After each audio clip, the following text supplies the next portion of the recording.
public. We are now live streaming, so I also welcome anyone who may be viewing the live stream.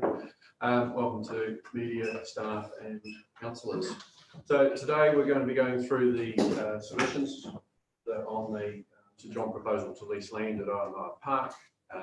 We have a number of people wishing to speak to these submissions, so we look forward to those. Whenever we come to gaps in between speakers, we'll be going to the non-verbals and work our way through that. So by the time we reach the end of all submissions, just after 3 o'clock, we'll then be in a position to discuss those submissions, to look at is there any extra information that we want to have, and we may also be asking staff for some responses today. So we'll work our way through, and please just remember to councillors, just try and keep questions short so that submitters have a good time, a good amount of time to answer them. First of all, just as part of the meeting, we'll just ask, are there any apologies? None. It's fine. Do we have any declarations of interest? So we'll now go on to the report itself and just ask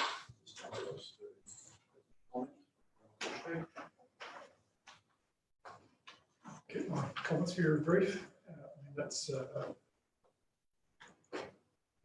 is a proposal to lease an area of land. It's a prescribed process that we need to go through. And this hearing is part of this process, so we look forward to the consideration of the feedback on the proposal. Okay, so thank you. Right, we'll go to our first submitter, Mr. Naika. Welcome. So if you'd just like to take a seat on the just under the spotlight. But yeah, okay. Thank you very much. Yeah. So welcome. So to all submitters, we have read through all of the submissions, so you don't need to read them again, but it's really about touching on the main points you want to touch on or add other information that you work. So anyway, welcome Tom, and the floor is yours. Mr. Chairman, my submission is simple. In a way, it is supporting the St. John's. I'm not against St. John per se, going to Awamoa Park, but there were some remarks they have made during public meeting, especially public meeting in the library about maybe 2018. They stated that apart from, beside them wanting to be on at a safe, tsunami safe environment, they also want a direct access to the State Highway 1. And my first submission is that Council should only grant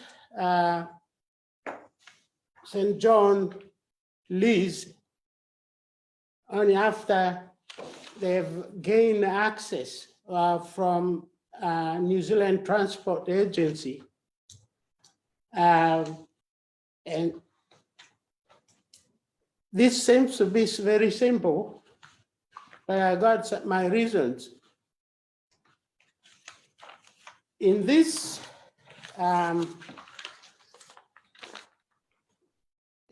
proposal or summary of proposal, St. John said they've consulted with the New Zealand Transport Agency, but they didn't say that they've been promised access to the State Highway 1. And so if indeed they did, then my submission will be superfluous. Now, there's been a history of access to State Highway 1 from Awamoa Park. In the mid-1990s, a group there's the Oamaru Hockey Association wanted to have an access to State Highway 1 because they wanted to build a car park where people just next or where St. John really wants to go now. But the NZTA had declined, which means NZTA had set a precedent of refusing access to State Highway 1 from Awamoa Park. Now, my question is, I'm not speaking for NZTA. My question is, would the NZTA want to set a new precedent of allowing access to State Highway 1 from Awamoa Park? And if they do, that would mean that St. John is setting two precedents. One of getting access to Awamoa Park, and the second is actually getting an access to State Highway 1 from Awamoa Park.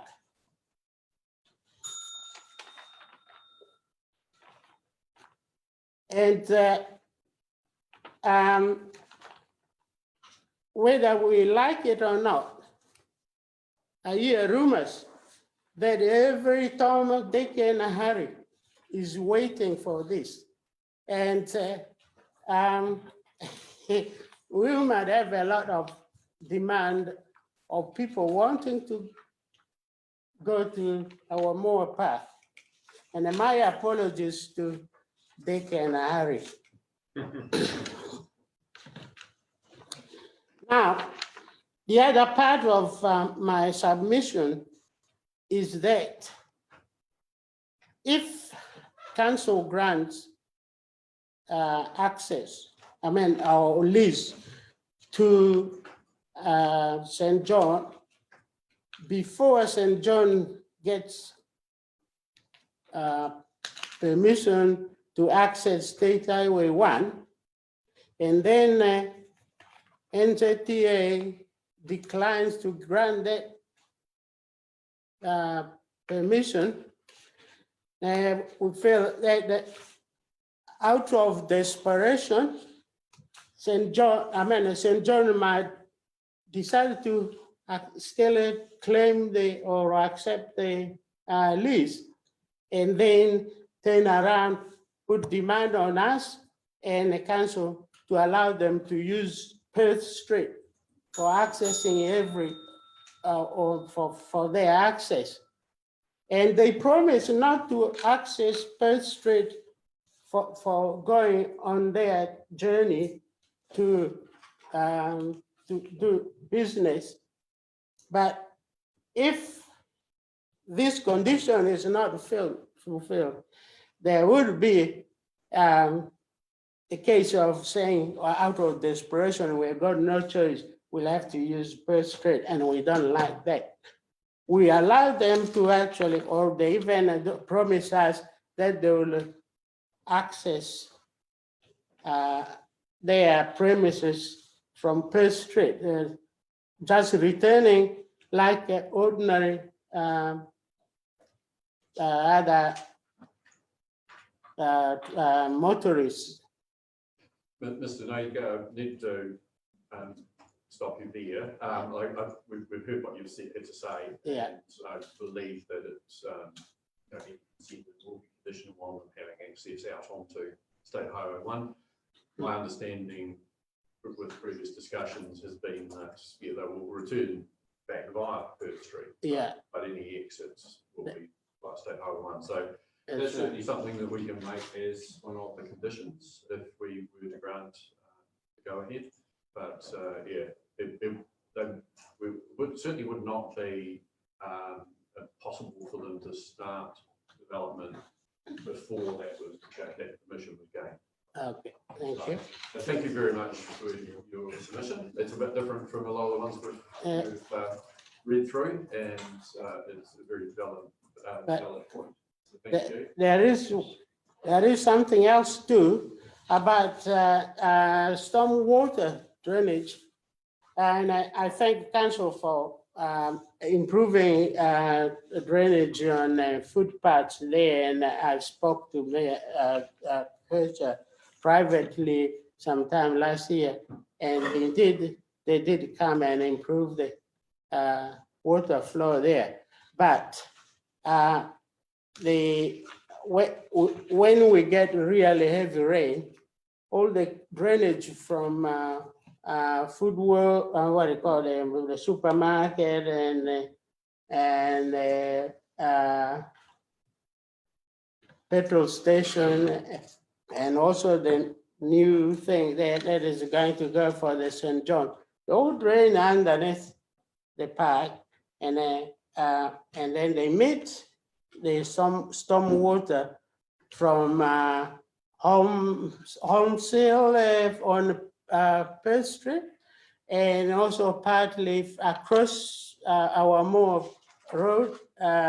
They flow all down there and meet there.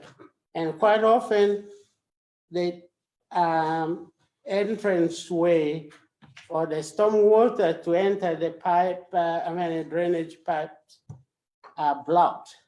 And then we get flooding.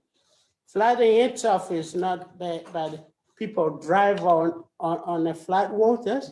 Display. I'm really going to have to stop you now. Yeah. We're getting a bit off topic, but staff are aware. We know you had different flooding issues in your property, and hopefully if you go there now, you'll find those drainage places already blocked. We haven't had any any cleaning vehicle there for weeks. So if There's a lot of rubbish there already. Contact the council and just lodge a customer request that it be looked at. Yeah. But yeah, that's the way. Yes, another thing, just one thing I'd like to make. I'm really going to have to go on to others, because otherwise we're going to. Okay, well, I'll put a request cancel some other time. Yeah. Thank you. See them downstairs. Thank you, Mr. Chairman. Thank you very much. Yeah. Excellent try. Thank you. We have this next gap built in to look at non-verbals, but I'm wondering of the other ones who are here that are scheduled to be on, does anyone need to be heard more urgently so you can get off, or are you happy to wait so you're left a lot of time? I'm just clarifying, Rob Douglas was scheduled to speak at 1:35 on the revised timetable. Yeah. So that's what I'm asking. It's not. Oh, sorry, there we have got that one there. So, Mr. Douglas, you. Yeah. So, welcome, Rob. Thank you. See you hiding behind here. So this is on the non-verbals, page 321. So Rob, the floor is yours. Good afternoon, Mr. Mayor and councillors. May I begin by saying that I have been a paid-up member and supporter of the St John's Ambulance Service for over 20 years. However, as a member of both the North Otago Tree Planting Association and the Oamaru Beautifying Society, I believe their choice of new location is wrong for the following reasons. 1, when the town was laid out in the 1860s, provision was made for green spaces around the town as a place for sport, walking and other leisure activities. The need is just as great today. You only need to look at Dunedin with their town belt and Christchurch with their Hagley Park. I think the St John's and the town planners need to sharpen their pencils and look beyond the nearest green space. Number 2, there are 2 primary schools, 3 high schools, 3 factories and 3 rest homes, all to the north end of the town. St John's have admitted that many of their call-outs are north of the Central District area. Surely St John's location should be north of their present site. But if St John's are determined to locate on the South Hill, then I know of a large property just 100 yards further south that they have been offered. If St John's get permission to build, as Mr Naika said, won't other businesses also want to move onto this nice green space? The police, the fire station, the civil defence and even this council is on the tsunami zone. Are we all going to need to shift? Why, number 5, why was permission given to the new motels at Mariner Suite to be built right on the foreshore if there was going to be a tsunami? And number 6, in my reply to a letter to the editor of the Otago Daily Times, Professor Mark Sterling, Department of Geology of the University of Otago, said, the chance of a tsunami striking here is unlikely. So I think St John's reasoning that a tsunami zone is just a smokescreen. So I say leave Awamoa Park to what our forefathers planned as a green space for rest and recreation. Thank you.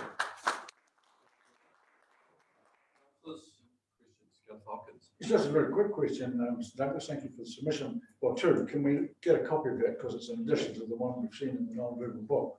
Yeah. And secondly, this property you say 100 yards south. Yes. South. Yes. Can you give us a little bit more information based on what you know? Well, the owner of the property told me that he had offered the property to St John's and they were non-committal in their reply. So you're not telling us where the property is? It's further south than Awamoa Park. It's on the other side of Holmes Hill. Oh, I see. Okay. That's right. It's one we're being made aware of. But it's been one that St John have made us aware of. okay. Right. So, Oh, yes, yes. any other questions there? Okay, thank you very much, Rob. Thank you. Appreciate you taking the time. Mary Sexton.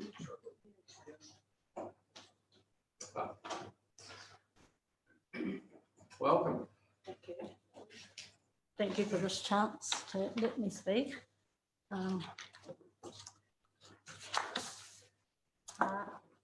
I strongly object to allowing St John to build on part of Awamoa Park, albeit I do have admiration and gratitude for their work and service to our community, and I am a paid-up member.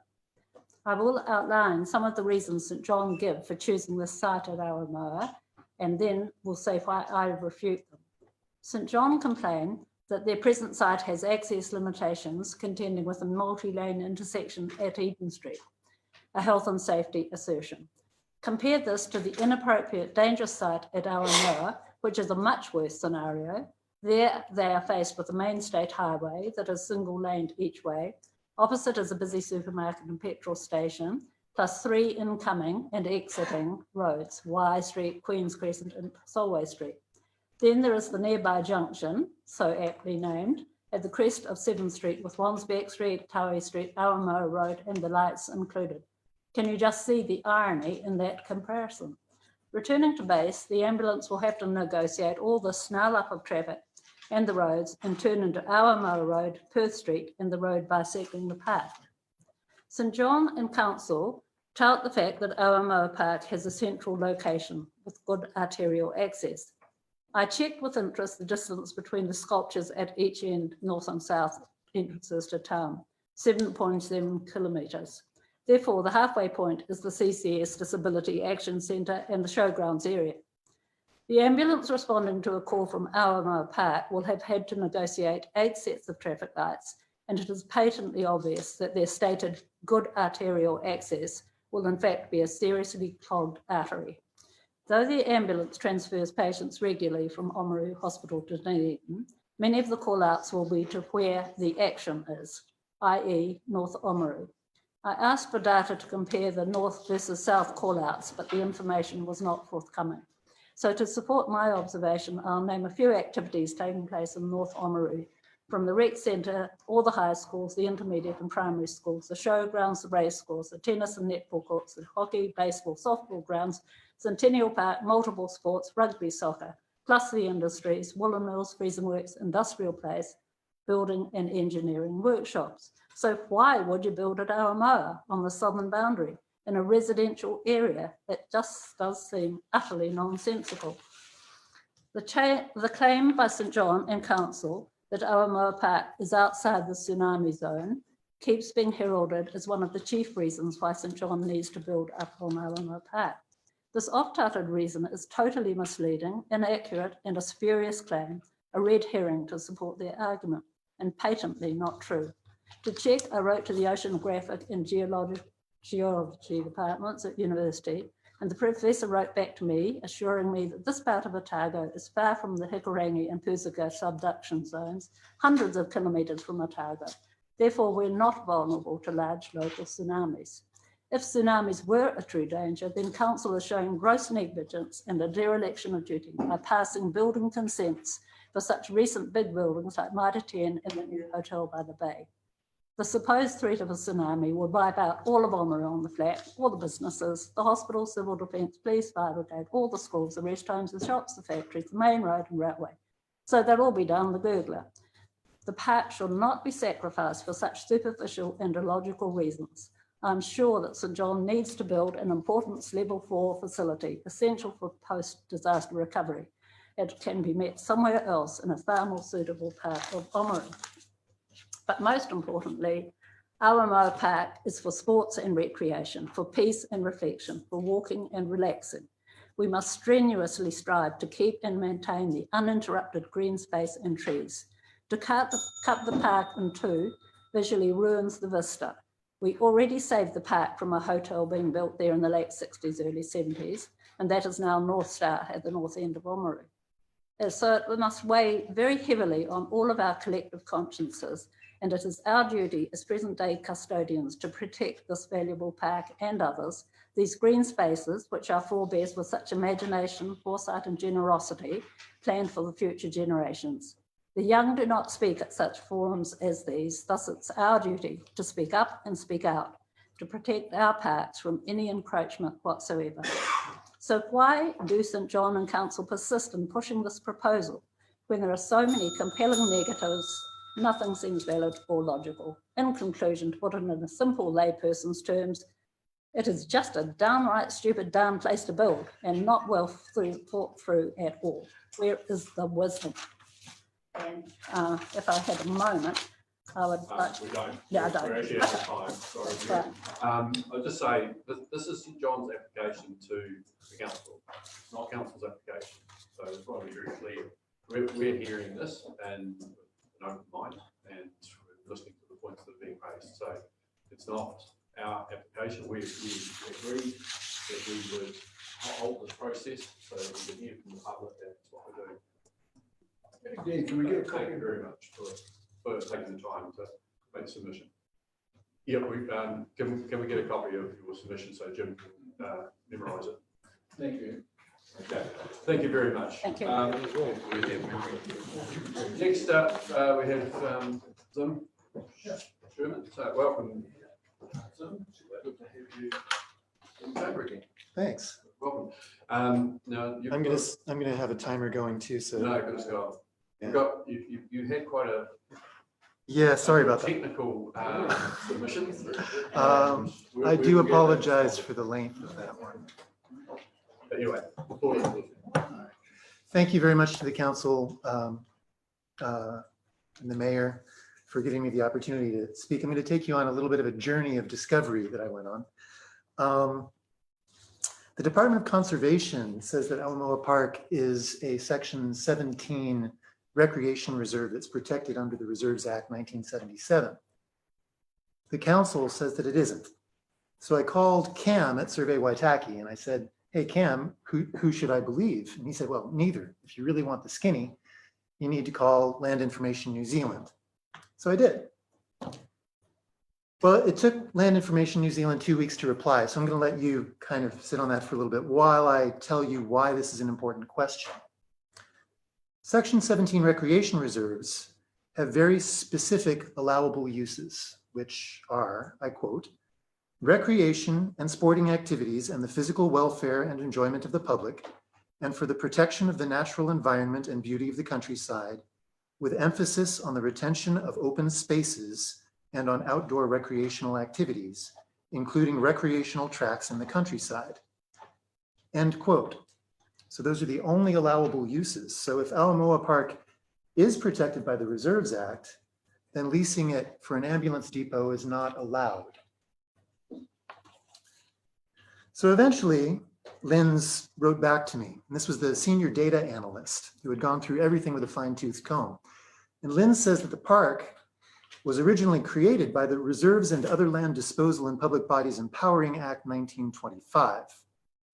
As you've read in my proposal, Section 58 of that act has two clauses. Clause 1 vests this land in trust for the purposes of health and public recreation. So we, the Borough of Oamaru, are the trustees of that trust. Clause 2 just says that the land can't be divided for any other purpose. This 1925 Act satisfies, I believe, all the criteria to deem the land protected as a Section 17 recreation reserve under the Reserves Act 1977. So the confusion happens in 2005 when a 64 square meter parcel of the land, the little corner adjacent to the intersection of Wansbeck Street and Awamoa Road, were seized to make that intersection better. It was declared as road under the Public Works Act 1981.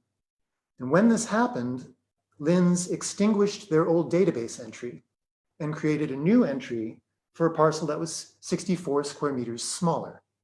And then they copied all of the data from the old database entry into the new database entry, but there were several omissions.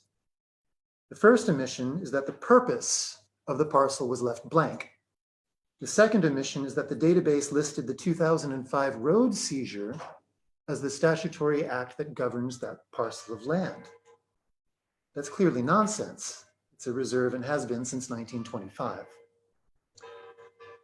Fast forward to 2014, when some legal clerk in this building is tasked with cataloging all of the reserves in the district and determining whether or not they're subject to the Reserves Act. The errors in the Linz database would have made it look like Awamoa Park is not protected, but it is. So last Wednesday, the guy at Linz said that these are just database errors and he fixed them. Park's purpose is now back to health and public recreation pursuant to the 1925 legislation, which has been reinstated as the statutory act that governs the park. So there you have it. Awamoa Park is a protected area as a Section 17 recreation reserve. The Waitaki District Council lacks the legal authority to lease the land for an ambulance depot. I have all of the documentation here, much of which came through after my written submission was already in. I'm very happy to leave it here for you to examine. And with that, if you have any questions. I certainly appreciate having that information. Good. Councillors? Councillor Hopkins? A very quick question. Yeah. Can Linz just do that without reference to Parliament or through the regulatory? They can't do it, they just do it. You're saying that they've changed the definition in their description.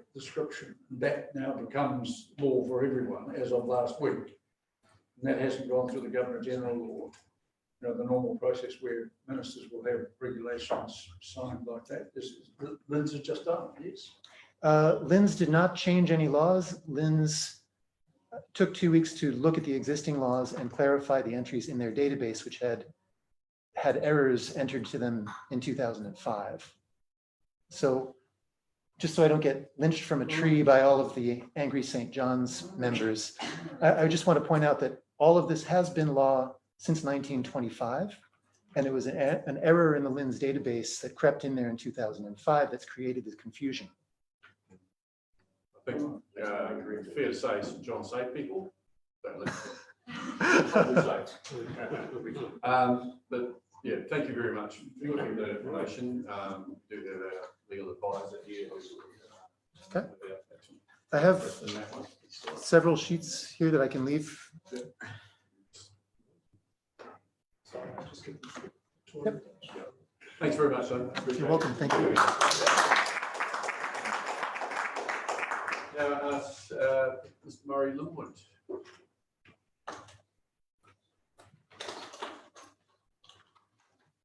Welcome to you, Murray. Thank you.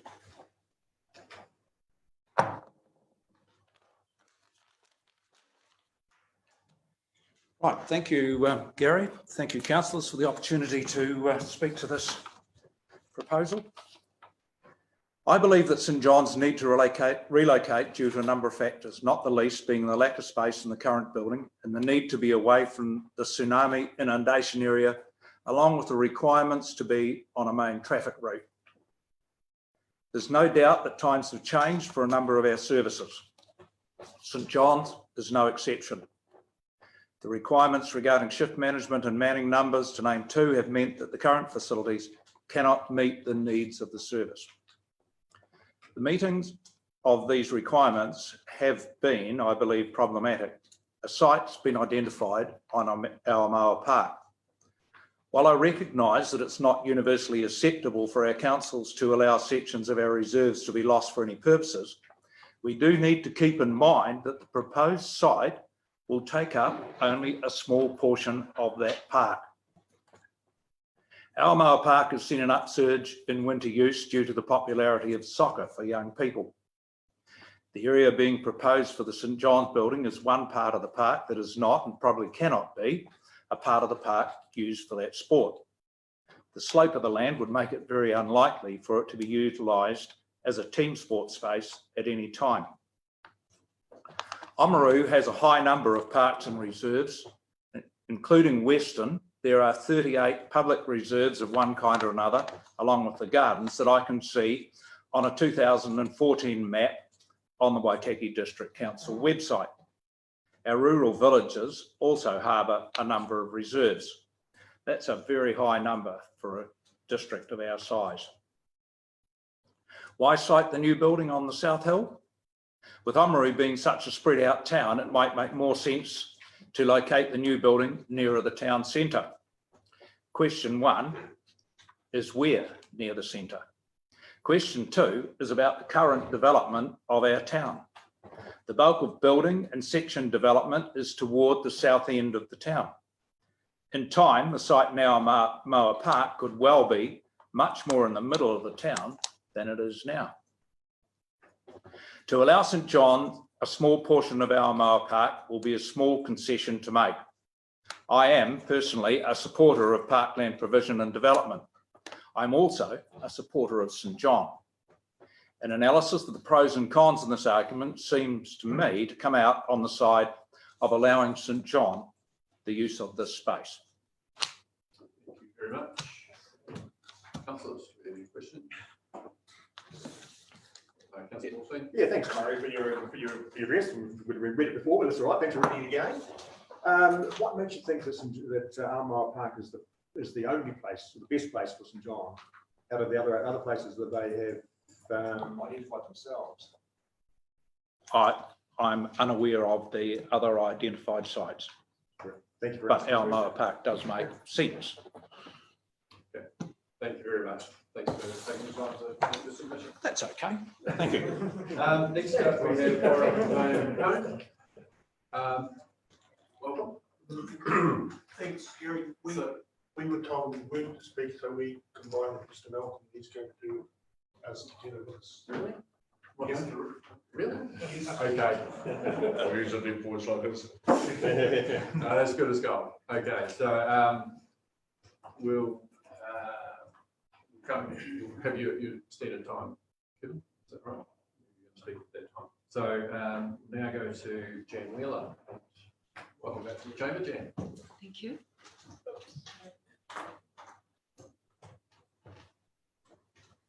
Thank you. I found this walkway through the middle of Awamoa Park. It's very old and it's a Waitaki District Council brochure. I strongly oppose the Waitaki District Council disposing of part of Awamoa Park land for a long-term lease to St John's. Who funds St John's? The government, ACC, New Zealand residents, membership, user charges, donations. St John's paid and voluntary workers are held in high regard in New Zealand. What is St John's purpose? The key role is delivering patients to and from the hospital and assisting hospital medics and staff to save the lives of patients. Are St John's part of Civil Defence Hub to police, fire and hospital and emergencies? Absolutely. And a central Oamaru site is vital for the hub as they need to coordinate and work together. The majority of St John's call outs are to the north of their present station, and the southern side of Awamoa Park is 1 kilometre from the south town boundary and 6 kilometres from the north of Oamaru. This site will put local lives greater risk with time taken with extra distance and major traffic congestion. Central Oamaru site in the commercial area is vital with double traffic lanes, roading, traffic lights. Suitable sites of houses, commercial properties have come up for sale over the last 5 years and are still. But no effort has been made to purchase by St John's with community and Waitaki District help. Why has the St John's and Waitaki District Council chosen up their only suitable site as Awamoa Park? And why has the tsunami card been played? In my opinion, the tsunami is an unproven, unlikely event being used as a fear tactic and highly emotive. Awamoa Park was set aside by the Crown in the mid-1860s for public utility, health and recreation. It has been regarded as a park by councils and used as a sports ground, walkway, playground for 160 years now. Section 138 of the Local Government Act treats a long-term lease of a parkland as a disposal. Further in the section, it states, parkland disposal for lease has the effect of excluding or substantially interfering with the public's access to the park. This is exactly what will happen here. Councillors, the writing is on the wall. If you allow Awamoa Park, part of Awamoa Park land to be disposed of to St John's infrastructure, the precedent is set. Add-ons will be required, mandatory. Helicopter pad, formal road formation through the middle of the soccer, cricket, scout ground areas, 12 to 14 designated St John's car parks, followed by other associated workers and medical buildings. Awamoa Park recreation amenity and green space will be lost forever. Given that councillors are required by law to plan for future development and residents, the 40 to 50 house subdivision development that's progressing 1 street south of Awamoa Park will go to a future plan of 80 houses. Councillors, surely a top priority is preserving Awamoa Park for a recreation sports ground, walkway, green space for these future and present families. Perth Street and Awamoa Road will likely be their outward bound traffic route for the 80 houses in the subdivision. Why has this traffic flow not been mentioned? Where are the list of effects and consequences of the disposal of part of Awamoa Park? Councillors, so many future effects of this proposal are unknown and as yet undisclosed. Councillors, should you agree to dispose of part of Awamoa Park to St John's with no big future plan details in front of you? Where are the lists of traffic flow effects and consequences? St John's exiting and entry points on State Highway 1, possible closure of small streets, extra lane on State Highway 1, removal of trees, easements required for Awamoa Park for St John's access are unknown or yet to be revealed. Will this involve road and this will involve road and parking? The effects on the green space and community are huge. The cost will be huge to ratepayers of all this extra infrastructure, roading changes, signage put in place to accommodate St John's in the park, plus the loss of Awamoa's beautiful recreation park to the community will be priceless. In summary, I appeal to all of you as responsible councillors to protect our 160-year-old Awamoa Park as a beautiful treed green space for the sole use and enjoyment of the present and future generations of Oamaru and Waitaki district families, and not agree to the lease and disposal of part of Awamoa Park for the St John's building, a central Oamaru site in the commercial area close to the hospital, fire and police stations, is a sensible and practical option for St John's, and the community would absolutely support this sensible plan. Thank you. Thank you very much, Jan. Question for Yeah, thanks, Jan, for your presentation. Quick question. When you were doing your research, we heard from a previous speaker that they were suggesting that this location might be more centrally located in the future. So think ahead 30 years. Do you think, based on the comments that you've heard today and read and researched, that this could be a central location in 30 years' time or within the next 30 years? Well, You have to think. the centre, I think Oamaru is going north. Look at the industrial area. There's flat land out there, the race course all around there. There's lots of flat land, whereas south, it's hilly and it's tricky, and the actual businesses are in the north area. Do you think people will be living, do you think they'll be living more that way or that way? Just from I your think research? they will be living, more people will be living towards the countryside, but as far as the town's concerned, those people need a place to play.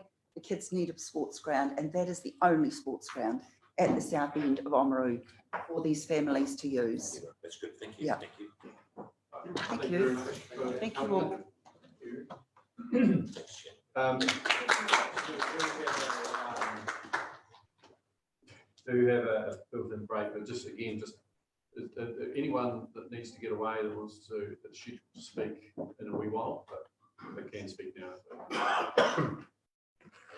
So we'll go, councillors, to the non-verbals and just work our way through those. So,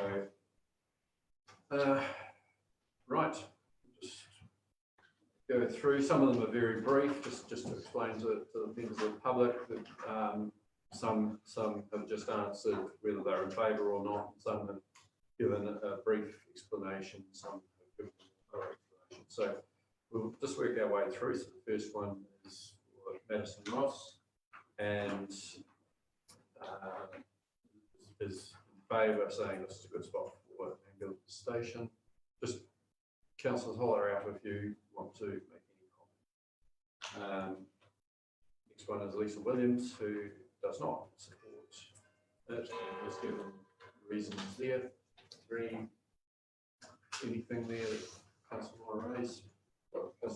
Just flag that this thought that St John should be working with other emergency services, perhaps including us, but certainly others, to create a hub, is a theme that occurs in a number of submissions, and one I think we need to sort of give some thought to as part of these deliberations, because they kind of throw that up as something we need to strategically examine, perhaps in the context of the tsunami risk. Thank you.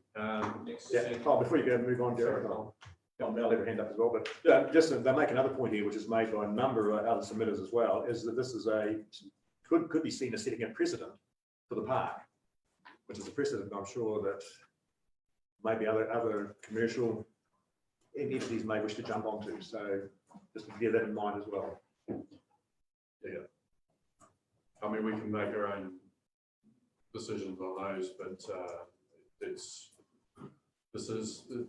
any decision like this is a one-off decision. In any proposal, sorry, Councillor Wallstein, but that's true. Any proposal has to go through a proper consideration. So it doesn't make an automatic precedent, is what I'm saying. And I would challenge you to say if it does, as to how it does make it a precedent. But we'll get into the debate on it later indeed, certainly, yeah. But it does not automatically allow others to have the same rights. Councillor Tavendale. Just to note that there's been a lot of people on information on the site that John looked at.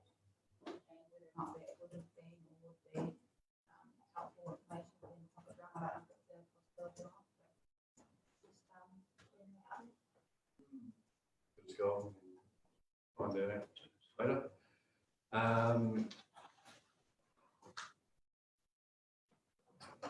Sure, I can see. Right, Sandra Chapman is in favour. No extra comments. Robert Brunhat, who is also in favour. Essential service should be supported, etc. And we have Lawson, who is in favour. Any comments who wants to take that lead?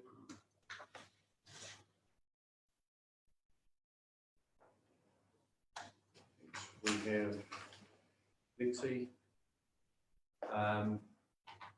Some cases, to the members of the public, people have been asked, do they want to have any of their details kept out of the public realm? Lexi is one of those, where you want a surname or address in there. Others have done the same sort of thing. So we do have some that didn't want their names in at all. So councillors are aware of who they are because it's important we know, but they're not part of the public information.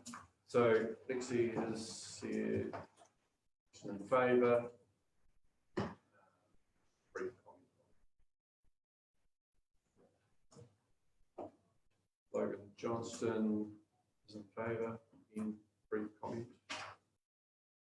Councillor Holden. So just from reading, wasn't clear in the submissions, the non-verbal, there's 30 signatures for 30 signatures against. I couldn't quite see how that both can count in the final stats. Is it? I think the number of submissions were counted.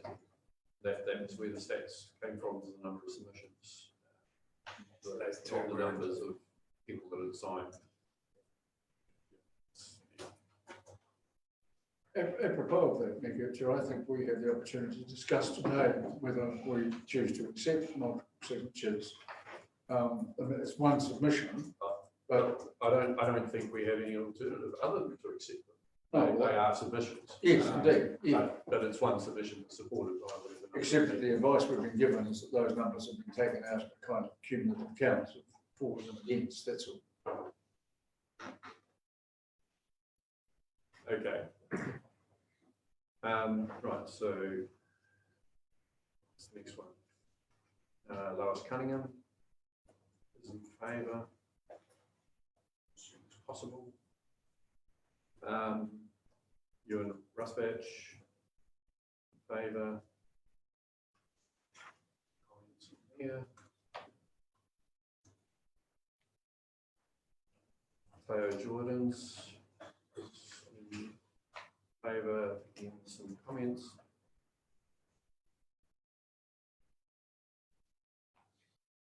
Matthew Harris is a maybe. Provisions around noise sirens for the residential area, protection of the park from development in the future.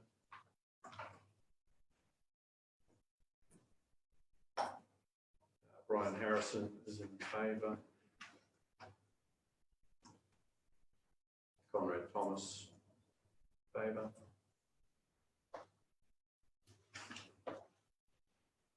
Grant Yockley in favour. Some comments. Please just let me know if you want to say anything about any comments on the way. Judith and Ian Eisbister, in favour.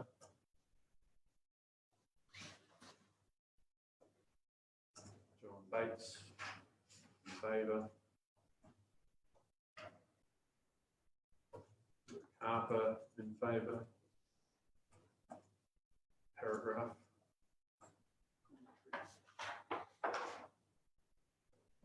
Marie Ewing, in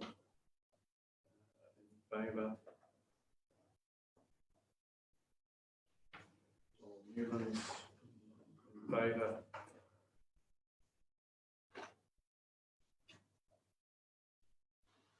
Alan Rossiter, against.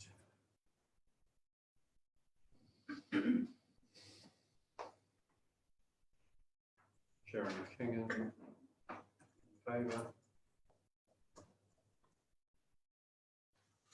Karen Marshall, in favour.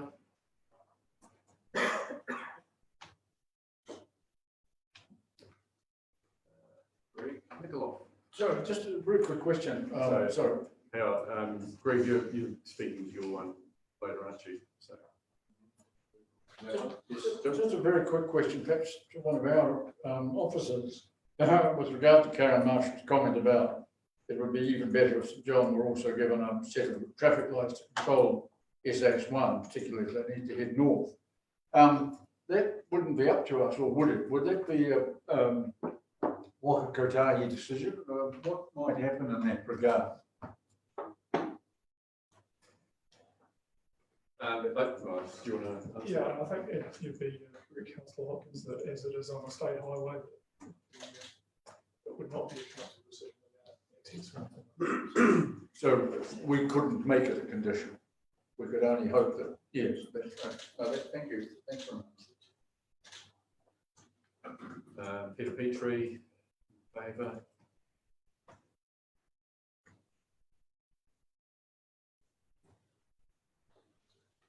Joshua Rendell, in favour.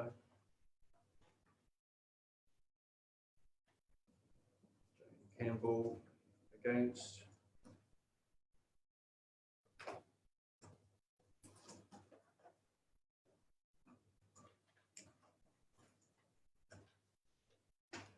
Josh Dooley, in favour.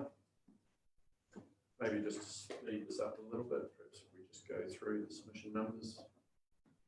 These are on public records. Put them up. I'll do that. Save me monotonously reading them all out. I'm thinking of you. So if we just keep working our way through, so number 28, councillors, 29, 30, 31, 32, 33. Right. Taking the opportunity to chortle there, Jim. No, sorry. I was keeping up, struggling to keep up chalk. I'll read that also. Yeah, so this column number 33 is it's got a foot in both camps. Supports it, yes. Park isn't used. Oh, sorry, I misread it. So no, take it back. Sorry. Sorry, what did you say? Yeah. Councillor? Park isn't used, so ideal location. Okay, that one, right. Look, I read it. Park isn't an ideal location. So number 34, 35, 36, 37. There is a similarity about a lot of these, isn't there? It's,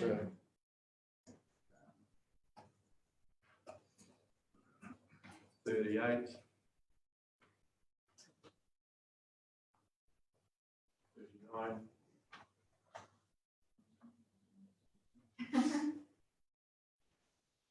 I wonder that just some of the I've recognised a few names on the way through who may well be allied to St John volunteers. Perhaps haven't made that point clear. One submitted it earlier on. I mean, the reality is they're all citizens of ratepayers. They are indeed, yes, certainly, yeah. No requirement people do to say why they're supporting or why they might be against. Number 40.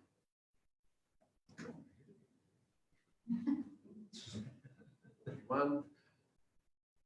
great location. 2, 3, 4,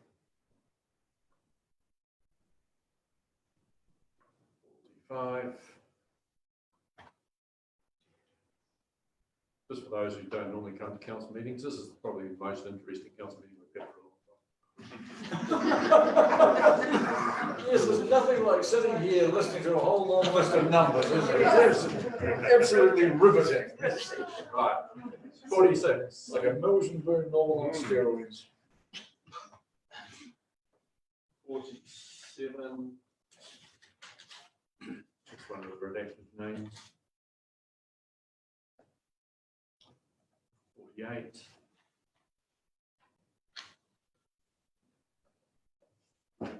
49. 50.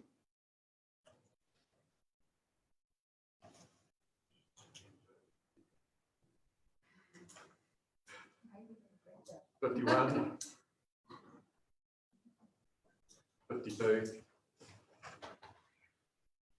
53. 4. 55. Just going to double check that no one's got a burning desire to actually do this mission now. We're not halfway yet. I know. Now, Gertrude, just coming to 54 very briefly, it might help. This may be something that other councillors feel they need a bit more. I know it's been discussed, canvassed in the past, but again, we have here, I hope that the response times out to the north are not adversely affected. They will have 3 extra sets of traffic lights to negotiate. I think somebody else calculates that there are 7 between Awamoa and, no, 7 of the, one of the submissions says 7 between the park and the north end of town. Stop arguing. Well, sorry, it's a submission. I'm quoting the submission. Mr. Naiki used to be a football referee. Reading traffic very well. But I just think it might some repetition or additional information regarding response times to the north. How St John actually calculated that, analysed the information might be helpful. Just a thought. Yep.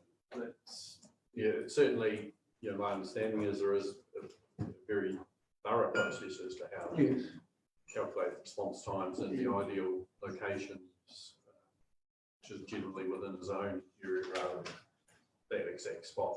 Yep. Yes, correct. Yes. Good as gold. Right. 55. 56.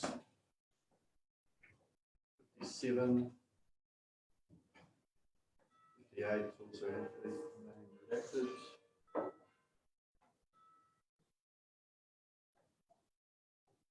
59. 60. Sorry, isn't 59 the same as 58? If you read 58, I'm against it being Different people. Same thing. Okay. 60. 61. 62. 63. 64. 65. 66. 67. Information in that one given. 68. 69.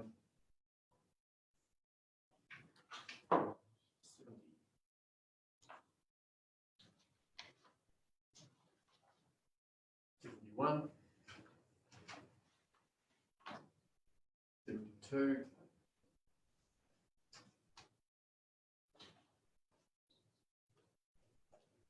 73.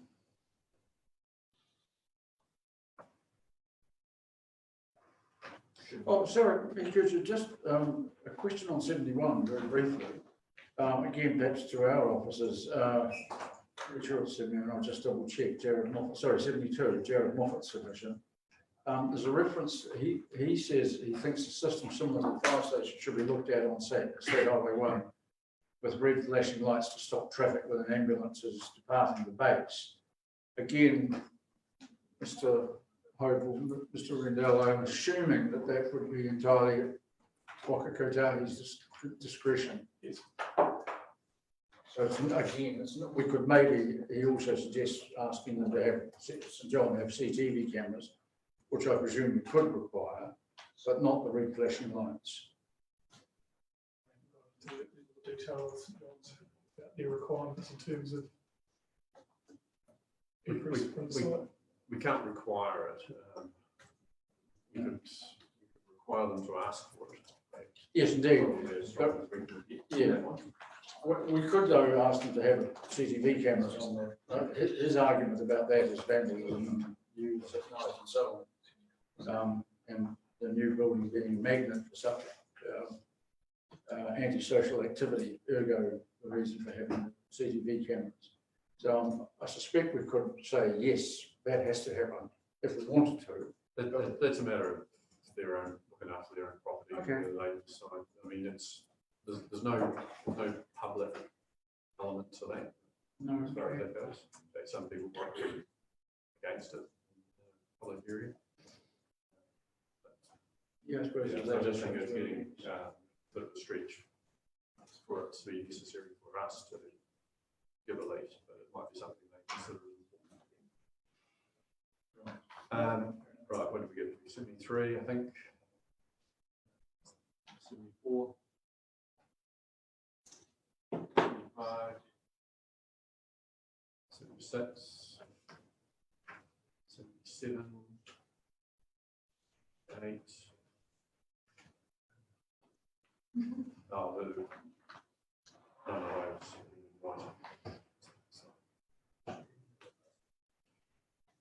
right, I think that 79, 80, 81, 82, 83. Goodness, there's only 500 of these, eh? 84. Oh, so, sorry, Becca, just very quickly on 82, I think other councillors have mentioned it before, but there is this question, if this goes ahead, the submitter makes the point, a precedent has been set, and what is to stop, now I accept your point, that it is a standalone decision, but I think, again, depending on what is determined, we would need to address the issue of precedent if we regard it as potentially a problem. Because I mean, in theory, all the arguments for having one emergency service on that location would apply to all the others. Well, it would, but I mean, just trying to keep some objectivity on that. Every single time it would be subject to a public process, and that's the way it should be. Right. Just because the building that's currently got the cubs in it has been on that park for many years, it's not been the precedence for us giving the go-ahead here. And, you know, in the same way, this is the precedence for us to give the go-ahead to anyone else. So it's, it can be, you know, I can certainly understand people thinking that it could be, but the reality is anyone else wanting to go through that process would need to go through the full public process.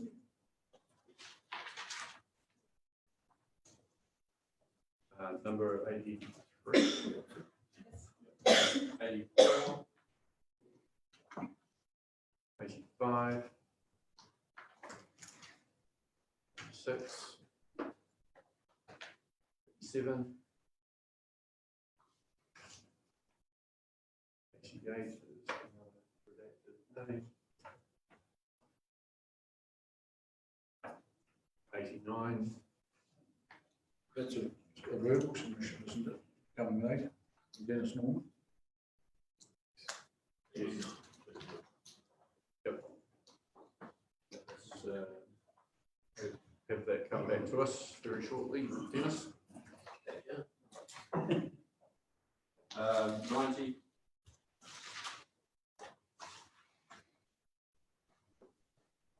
91. 92, 93,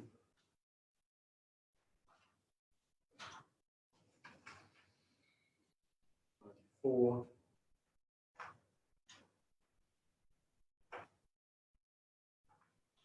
5,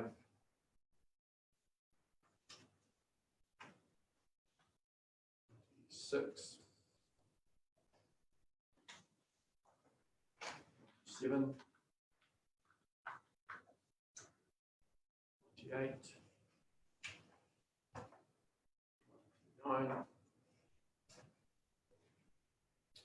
100. Wait for the applause.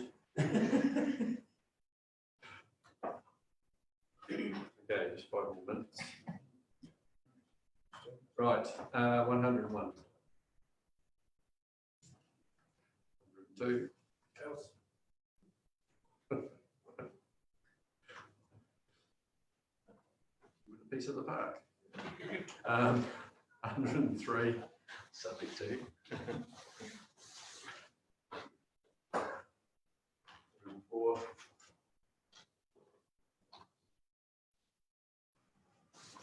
105. 106. 7. 8.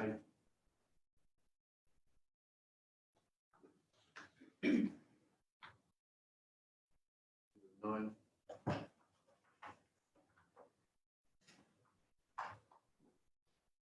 10.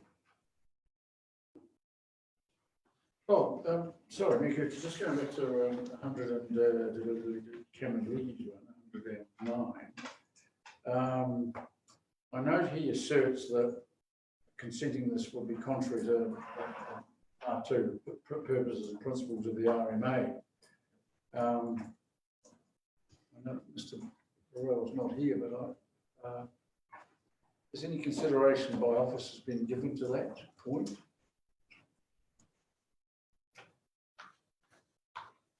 I mean, I confess it seems to me to be a slightly long bus, but I was just curious since it's been raised whether anyone's. Section 2. Well, no, whether the assertion that it's in breach of part 2 of the Act. Did we have a look at that? This response to your question, Councillor Hopkins. This, I guess, that's how different processes currently considering some sort of government tax in terms of the lease proposal, whereas section 2 of the RMA will be considered as part of a resource consent process once a decision's been made here. If the decision was made in favour, we have to go through a resource consent process that time. We haven't made any consideration at this point. So, okay. So in theory, then, would I be right in saying, this is entirely hypothetical, but in theory, we could then say, yes, we will agree to the lease, but you have to get a resource consent, and in the process of considering the resource consent, we say, no. It violates part 2 of the Act. Okay. So I think staff have made it clear that that's another part of the process that needs to go through, but obviously it would not be sensible to go through that, the resource consent, without actually us saying, well, it's okay in the first place to talk about this. So that's where we're at. Yeah, no, that's fine. Thank you. Page 111. Can I just say one to that last Yes. just with Cameron Leakey's submission, he does say one thing that sort of highlights what most of the yeses have said so far as we go through this. Basically, that most of the benefits that are pointed out by yeses be met in another site. So I just wanted to highlight that. Most of the yeses that we're hearing aren't actually saying specifically why Awamoa Park is the yes. They're just saying that there's a huge benefit to a new facility. And yeah, so just one sentence. I should just comment on page 110, thanks to the future, Helen Mamie just says, what comment would you like to provide? And there's several, but they're not attached. We're attached in another report, but they're not attached here. She had quite a long, involved, lengthy comments she made. You say she has made Yes, she has, yes, yeah. There is another area report, but not in this report. Leave that in the verbals. Sure, some I can't very much later in these, yeah. That's right, yes. Photos and all. Those are all, that's right, yes, yeah. Okay, we'll locate those. Right. Move on from this and go back to the verbals and ask Greg Matlock to take a seat and make your points, your submission that you wish to. Okay, thank you, councillors and Mayor. Now, just for the record, because I didn't hear it stated when you were going through, on the post. The reasons are quite long and varied, but basically, when you look at the proposal from St John, in a word which you used at the end of the first submitters, trying to raise other matters, I would say nice try. And basically, you've not done enough for a Malapuff on this one. They've said they want the Awamoa Park site, but actually haven't said exactly why, just said we considered other sites, but they're not suitable for a variety of reasons. Well, that's fine, but I think community and the council need more detail on what's going on now. As a council, you may be privy to more information than what's been made public, I don't know, to help you make your decision, which that's all fine. But yeah, so St John's basically said, we want to be in this privileged position up on Awamoa Park. We want to have that right granted to us for up to 35 years. And basically, you as councillors have to look forward and say, well, what will Oamaru be like at the end of that time, 35 years from now? What will St John's be doing? You know, how many other demands are we going to have for park, the valuable parkland, and just general demands on council resources? And it's a long time to think ahead. You can look back 35 years and say, what was St John like 35 years ago, and use that as a guide to what it will be like in 35 years from now compared to today. It'll be a lot different in many different ways, as we all will be. But what I can be assured is that the pressures that are on the park will not have gone away. There will be more people that definitely want to use that park, and there will be more demands to commercialise it. And in my view, this is a outright attempt to commercialise part of a park. Now, if submitter Mr. Sherman is right, and it's still governed by the Reserves Act of 1925, then it's going to be a very short trip for St John's in that ambulance, because it won't be going anywhere. But we'll park that for a minute and just assume that there is some legs to St John's proposal. I definitely think we have to say no. Now, there are also needs to co-locate the emergency services. That came loud and clear out of Christchurch, where every single one of the emergency services were impacted by the earthquake of 2011. In some cases, St John's, they had to physically rip the doors off their ambulance station to be able to get their ambulances out. Now, on that basis, that lesson learned, we would be wise to copy that in a miniature form here in Oamaru. So I think we need to start getting Fire Emergency New Zealand, the police, and St John's around the table and working out a place that works best for everybody, because they all have the same sort of issues. They've got to rush up to the north end of town, the south end of town. They've got to rush out to Western and points beyond at a moment's notice, and they need good roads to be able to do that without getting held up.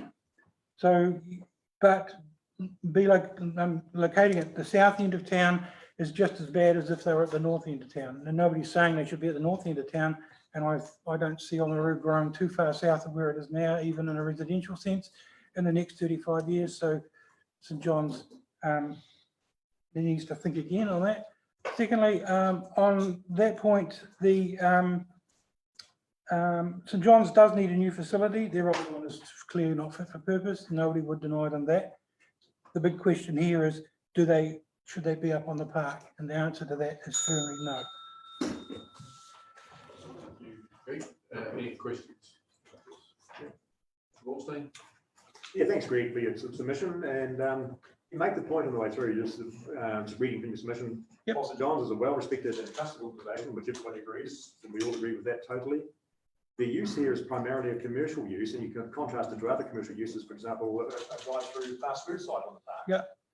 Any further comments on that? And basically, it's the same. St John's is largely a charity, but they do have large commercial organisations, contracts to their business. They deal with ACC, all the DHB, stuff like that. So in essence, they're a multi-million-dollar a year business.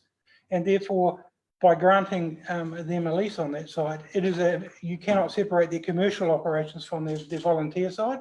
So therefore, you have to treat it as if it's a commercial. So that's my point on that. Now, my example of using McDonald's, putting a drive-through McDonald's there, you could equally say, what happens if McDonald's came along and said, we want to put a 100% vegetarian restaurant there, call it McVeggie Burgers or something, with a drive-through thing right there, and it's all fantastic health food and everything like that. You could technically argue that's almost in the same vein. So that's my comment there. Councillor Hopkins? Well, I'm sorry, I think I'm handing over to the new chair. I'm reliant on the mayor. Sorry. Oh, sorry, through the chair, Mr. Hopkins. Well, let me just challenge that. I mean, I would have thought a commercial organisation is one where there is purpose is to return profits, or shareholders or the owners or something of the sort. In this instance, St John may be charging for a service, but it's cost recovery within an overall philanthropic framework. And for that reason, I would have thought a comparison with McDonald's is unfair. What's your response to that comment? Many councils in the early 90s, they set up local authority trading enterprises that were charities. Auckland Council did that with their water services, Metro Water, and they set them up the same. You can make the same argument there. They were a commercial business in every sense of the word, but they chose, because they could, to be a charity. So yes, an organisation like McDonald's could create a charity and apply for a lease on Awamoa Park. Now, I agree it's a very long bow to draw, but the reality is that's the kind of decision that you're being asked to make. Okay. Thanks very much, Greg. Appreciate you coming. Mr. Norman. Dennis? Good to see you.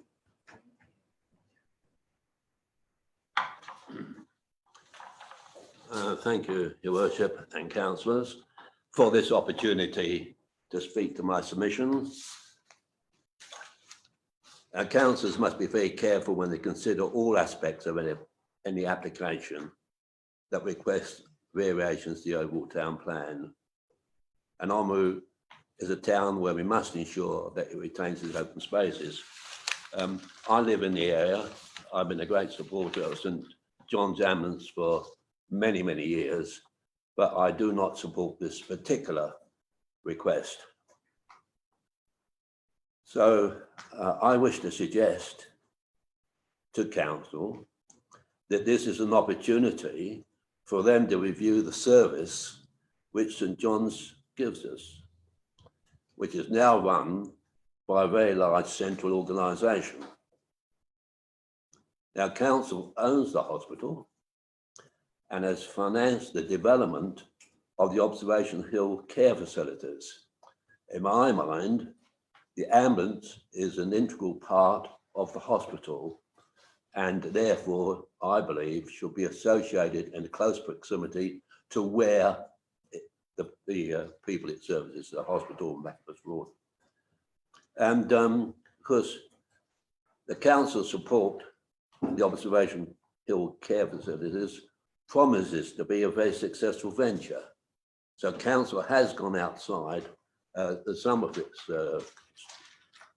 successful things it has to do, give the area to look broadly. And so I think that this suggestion would be that council should look at the ambulance service being part of the hospital, or at least you should discuss this with the hospital board members to see whether it's a possibility. And I would say that local control is often beneficial in keeping things from getting too top heavy and often gives us a better outcome than a large organisation can do. And I cite, for example, as I would do, Network Waitaki. The power consumers decided to retain the network.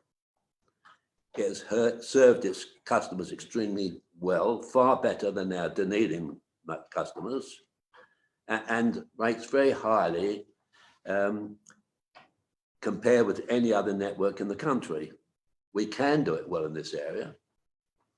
council has to try to do well as well.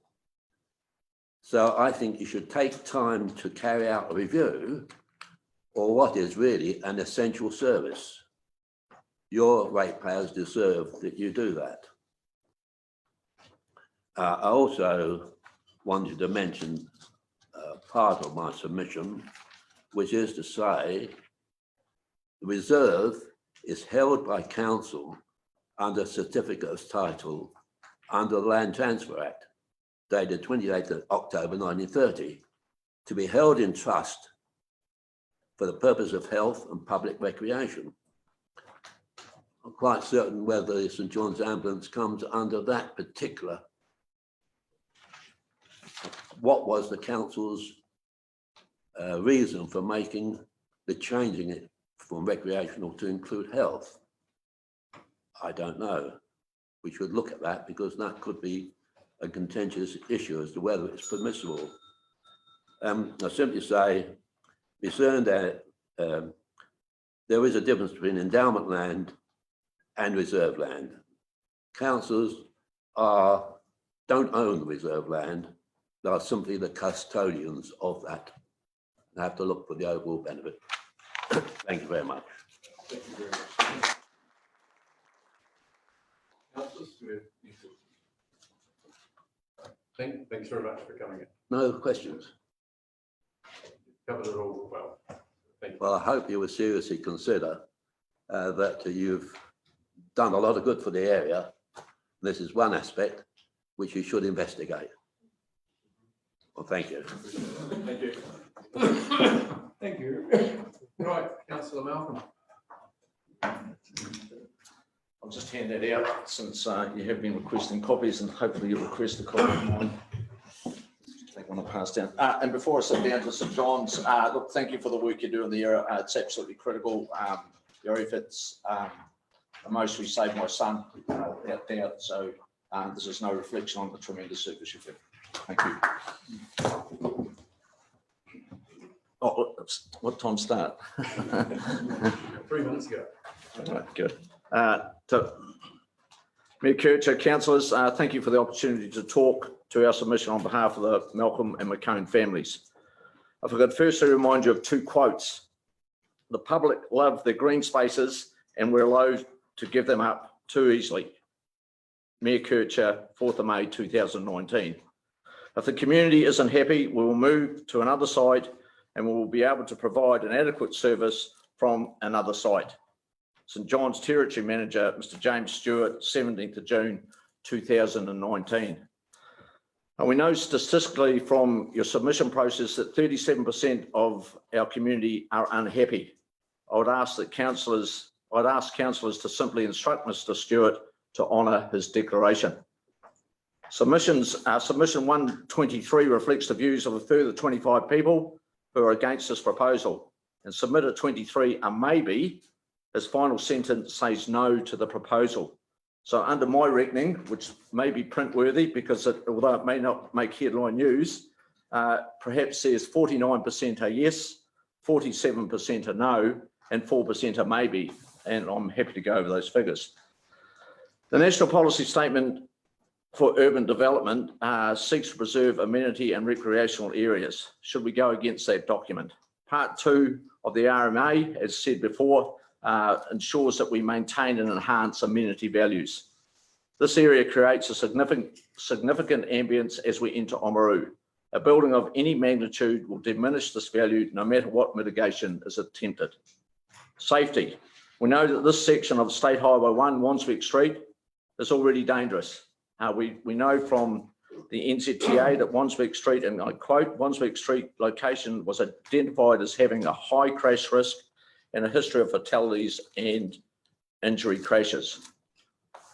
Adding ambulance movements to and from Awamoa Park will simply add an impediment to the traffic flow and safety measures. Do we actually want that?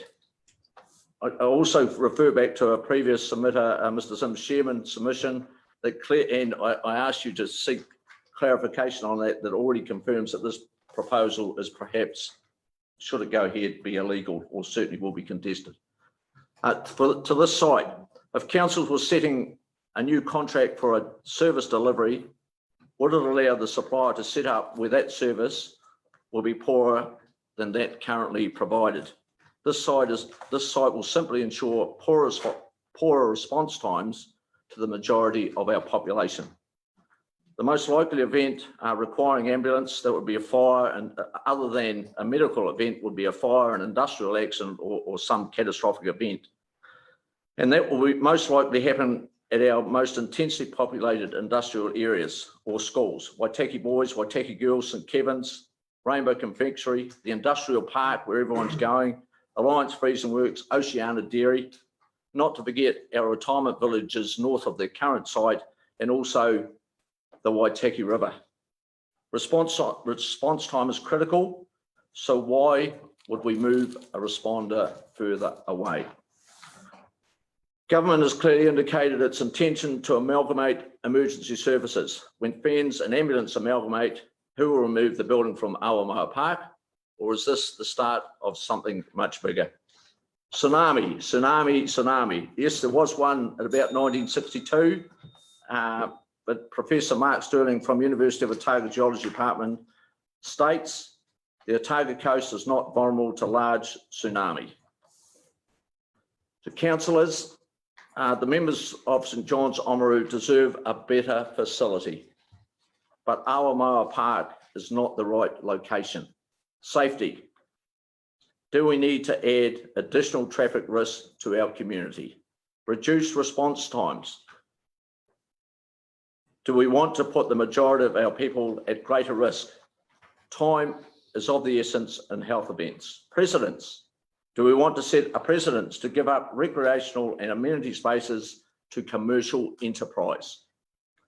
Awamoa Park, delivered to our community by the vision and hard work of good people for recreation and amenity, not for commercial ventures. Thank you.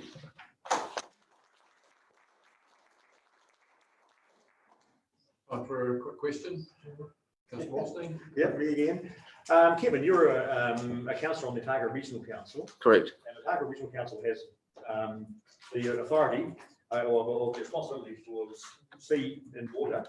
So in terms of tsunami, are you aware from your regional council duties any concerns about tsunami in this area or the wider? Okay, if you, there was a report in the RET recently, but there's also a report, and if you look at page 366 of your submissions, you'll see a report that was done on tsunamis, which reflects the possibility of a 1 in 500 year event being more than 4.56 metres high, is a 50% possibility of that occurring within 500 years. So, and so 4.5 metres would be, yeah, well, it won't wet the floor here, although the tidal push that you get from a tsunami probably will. So, if you look at infrastructure that's still being allocated and resource consents given for, while climatic conditions and global warming is an issue, tsunami generally isn't. Thank you. Councillor Percival. Mr. Malcolm, you get me under district a bit. Why, it's such a contentious issue. What do you think that only 0.7% of our residents bothered to make any submission? It probably is pretty common of council submissions, and it would be interesting to see your own council statistics on what you do as a percentage of populations get on any one topic.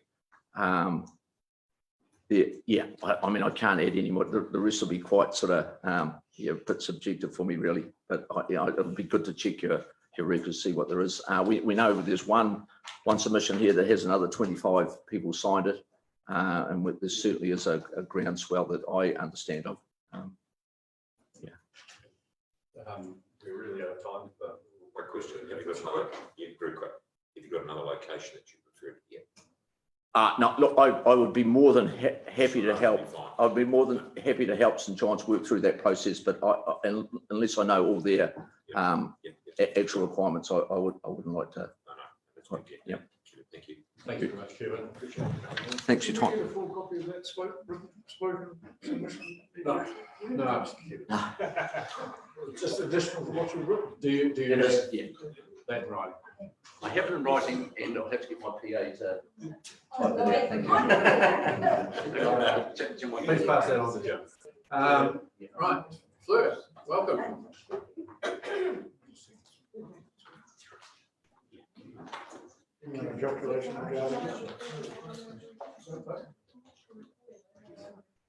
So, welcome to the chamber.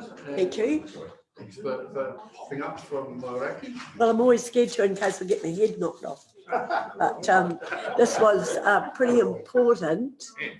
My name is Fleur Sullivan and I grew up in Oamaru through all my teenage years. And I worked for Lee Grave and Zimmerman's in the top of the Opera House, where Miss Mackay, Mr. Zimmerman and Mr. Fitt installed in any young person that came to work for them the importance of what we're discussing here today over reserved land. And when you look at what Miss Mackay has done in the district, and a few people, we as can't be called a younger generation anymore, but I feel when I saw you said 7% of people had bothered, I thought, oh, well, I better come and have my say. But from the minute Rob Douglas spoke right through to now, I don't have to say anything because they're all way more articulate than me and have expressed everything that I've been struggling to write down through the times that I've looked at it. But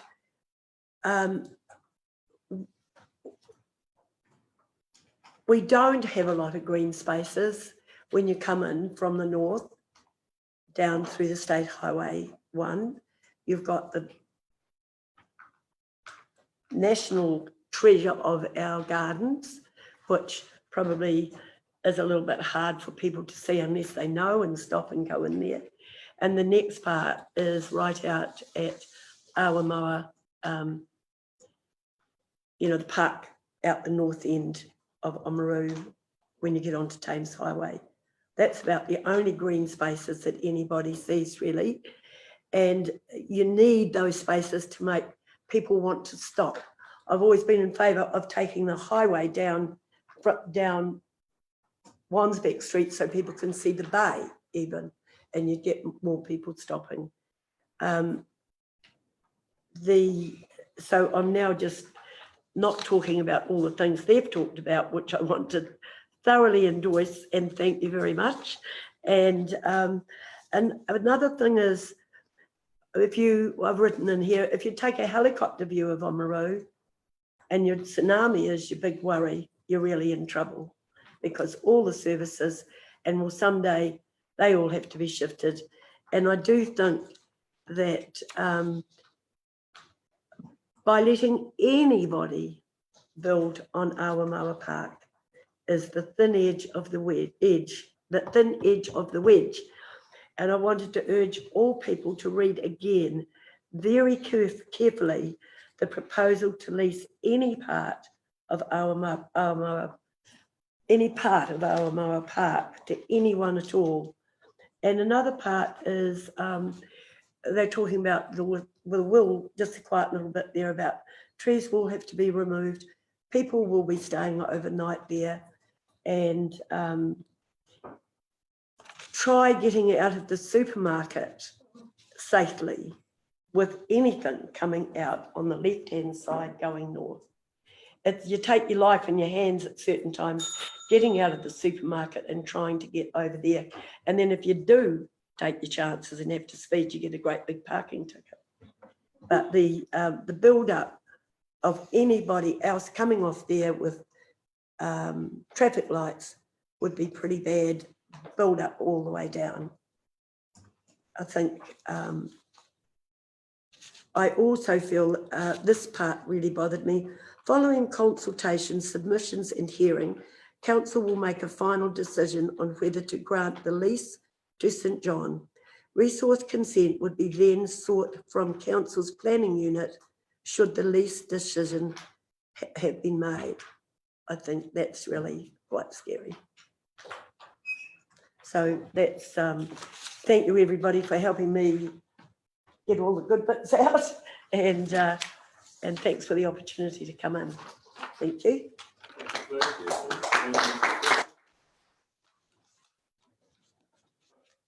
Thank you very much for coming. You're welcome. Appreciate you taking the Good. time. All right, councillors, psychically, going back to the non-verbals, working our way through those.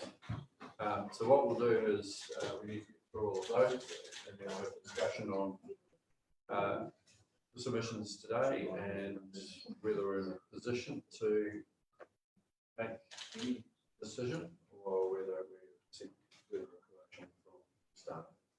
So we'll work our way through the rest of these. We're certainly over halfway. Thank goodness for that. What page were we at, Nick? Just on it? We're on submission 278. Thank you. 111 on page 277. 272. 277. Try and get ahead. Yes. Page, sorry, submission 111. Same as before, 227. Page 277.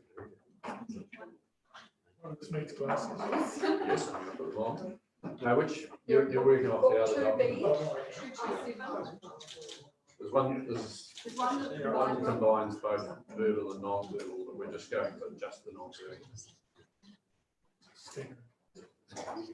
I know. Double up on. Righty-ho, working our way through. So 111. I'm not going to say the 100. Start just a shorter. 12. 13. 14. 15. 16. 17. 18. 19. Fast, Gary, can't keep up. Only a little paragraph. You would have made notes.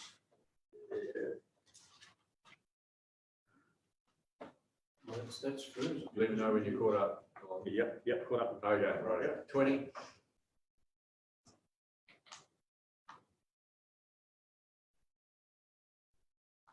1.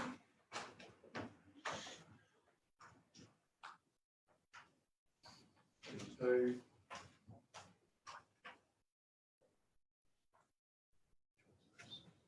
So many pages to scroll through here, given the way that this was laid out. Just bear with us for a moment. I am. Thank you. Very kind. 3. This is the one I noticed here from 23. It's got a collection of signatures, but then it's got submissions following it, the same names. Are they counted in that total? Or are they separate? Just need to speak. Sorry, Councillor, was the question, have these been counted in the statistics? Oh, sorry, 123's got 30 signatures, and then below 124's one of the same signatories Correct. following. So they. So I think in the cover note, it was noted that there were 7 individuals who had duplicated a submission and petition. There was one. Right. Can I, sorry, just very quickly, a question on number 122, which I think is the one from Jennifer Hopkinson. Again, she and a couple of other people have raised the fact that the old White 10 building has become available subsequent to this consultation process or this previous consideration. It might be helpful to know whether that has entered into St John's consideration and or I note also there were submissions relating to the fact that it was above the maximum predicted tsunami level on a 500-year event. So it would be interesting to get a little bit of additional information about that too. It would be helpful, I additional information, since members of the public have raised it. Right, we'll come back to that. So 124.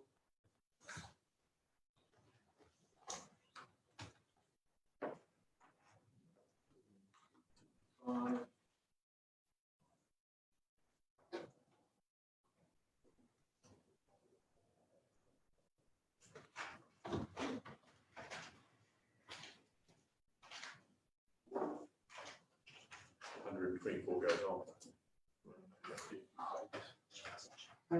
Yeah, that's duplication of the previous one.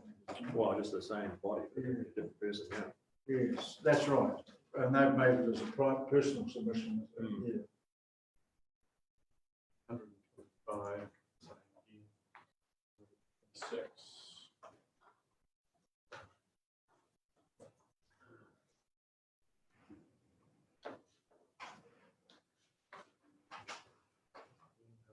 Seven.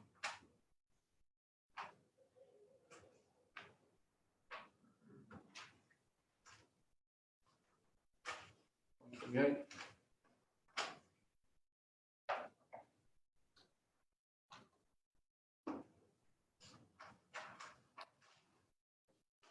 Nine.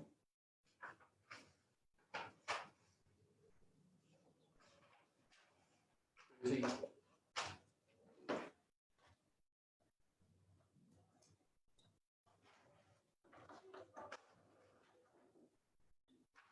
1.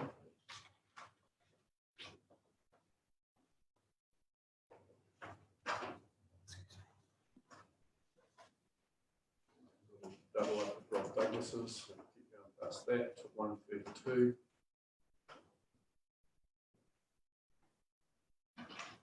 Yeah, just Mayor Kircher, that's Mrs. Thorne, who one of our regular attenders at council. And I see she also raises the point about the old Mighty 10 building being considered. And I'd like to hear from St John, perhaps whether the fact that they could obtain a lease on Awamoa Park for a peppercorn rental, as opposed to having to purchase a building like the old Mighty 10 building, how much of a factor that is in their considerations. Let's go. 133.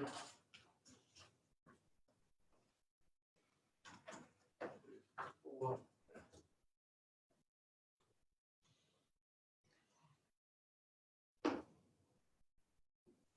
6. This one here. 37.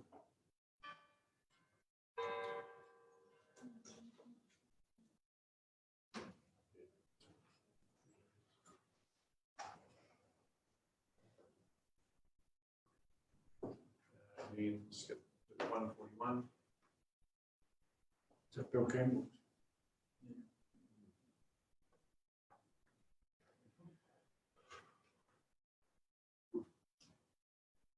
Interesting, there should have been some engagement from as far south as Barnstable. 142.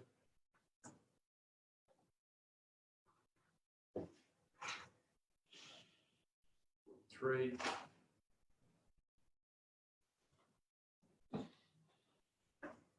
4.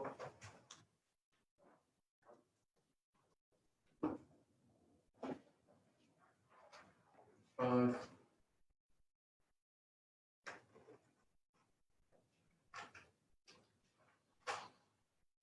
6.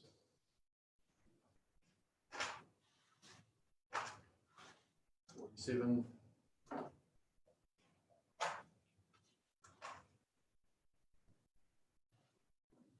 48. I noticed 147 proposes Hospital Hill as a. It's just interesting that that should have been mentioned as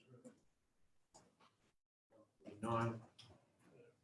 Sorry, Bill. This is Helen Laney, and she did say earlier on about having some attachments, and she certainly has photos and the like.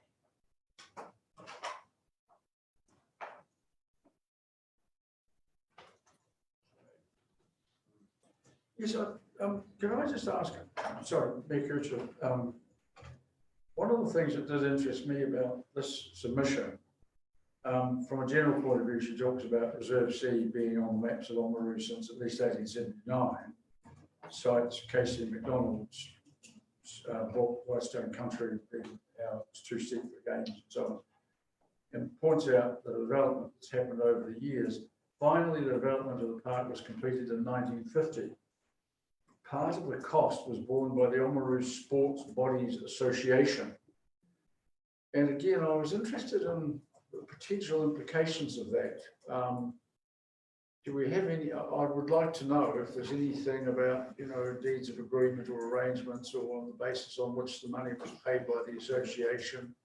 What, if any, commitments made by the Borough Council or inherited by the District Council when it was established in 1989? It does seem to me to be potentially germane. Yeah, we will see if there's anything. Next one doesn't appear to have a number. It's Ross and small, nice just to track.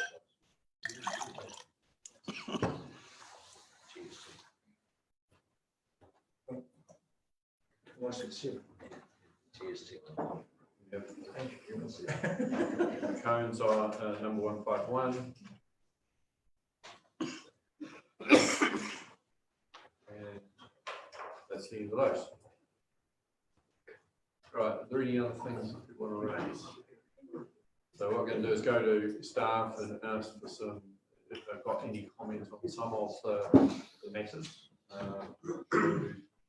Maybe best to answer anything. I have a feeling that we are probably going to want information that may not be able to be given today. If we have that, then I suggest we will adjourn the meeting for today and seek that information, possibly reconvene next Monday. Have an additional council meeting. We'll see how we go today. Just foreshadow that possibility. We don't have to have done and dusted today. If we're not satisfied, we've got the right information. So, can I just ask a question on the Cones submission before we move on? You were to ask. Just a question of the McCones, yes. Okay. Yeah. Just the, you did comment regarding the biggest subdivision in Oamaru being built just a few hundred metres from the proposed site. Perhaps the question isn't as much for you, but for our council officers maybe. Is there any provision for a green space or any park reserve on the new subdivision? No. No. There'll be a financial contribution though in lieu of land, because we're not taking any more land. But there's no green space. That's the point. No, it was judged there was more than enough near enough within the area. That's not clarifying the point, so yeah. Playing, recreational land, including playground, which is what we measure on. Thank you. Excuse me, can I make a comment? No. No. Thank you. Just because it's you, Claire, we'll let you do it. I'm sure I didn't use up the 5 minutes. I actually wanted to say about the Mitre 10 building, and I've always been interested in what could be done with the RSA, if that been looked at.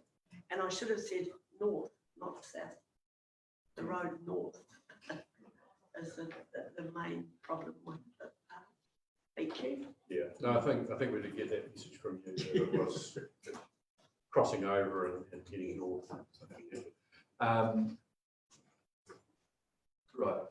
So, Mr. Hope, there's been a number of things raised. Yeah, I think probably the largest is something that Mr. M. Crowley, who's council's advisor on a lot of technical property matters, can make some comments about one of the submissions that I think sort of raised probably the most fundamental issue in terms of what we're considering. So,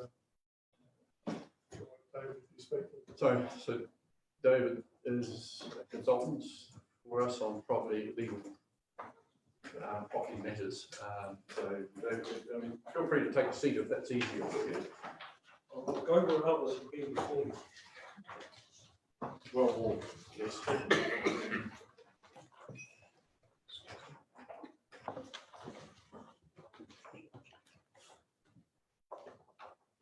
Thank you, Your Worship. One of the submissions raised by Zim Sherman mentions, which is not a fault of his, there are mistakes in the Department of Conservation records, and there's certainly lots of mistakes in Land Information New Zealand records, because I'm one of those people who finds them. But it is to your credit for having looked. But I think LINZ are in a position where they're not really able to help and prefer not to. They would far sooner use a solicitor or a surveyor, or in my case, an accredited supplier to LINZ. I've been asked back a couple of years ago to advise on the status of Awamoa Park. The result of my investigation, of course, being an Oamaru lad, I've always thought it was a park and it always was a reserve. I know, I've played there. But as a result of my research, I don't think Awamoa Park has ever been a reserve. This is notwithstanding the initial Crown grant, or the only Crown grant, under the Public Reserves Acts 1854 and 1862. Back in those days, government didn't set apart land under the Public Works Act because it didn't exist. So quite often a Reserves Act was used. That was the statutory authority. And in this particular case, the executive action by the Crown grant was to the Superintendent of Otago in trust for the purposes of public utility. It wasn't a reserve for public utility or a public utility reserve. Going through on time, we come now to Section 58 of the Reserves and Other Lands Disposal and Public Bodies Empowering Act 1925. The land vested in what we now know as Waitaki District Council in trust for the purposes of health and public recreation. The word reserve was not used. Being a cautious person, working through with the property manager for Waitaki District Council, we approached Department of Conservation, and their response, clearly the underlying land status is not clear cut and really relies on some interpretation of the various legislation. That's a fair enough call. If council wishes to proceed on the basis of the advice it has received, the department will not oppose that approach. In other words, Department of Conservation wasn't too sure that the land was a reserve, and the facts suggest that the land is not. Not trusting Department of Conservation, we took advice from Simpson Grierson, solicitors for the council for that particular project, and they supported my analysis. The land is not a reserve, and I believe, therefore, that you may not consider any decision under the Reserves Act 1977. It doesn't apply.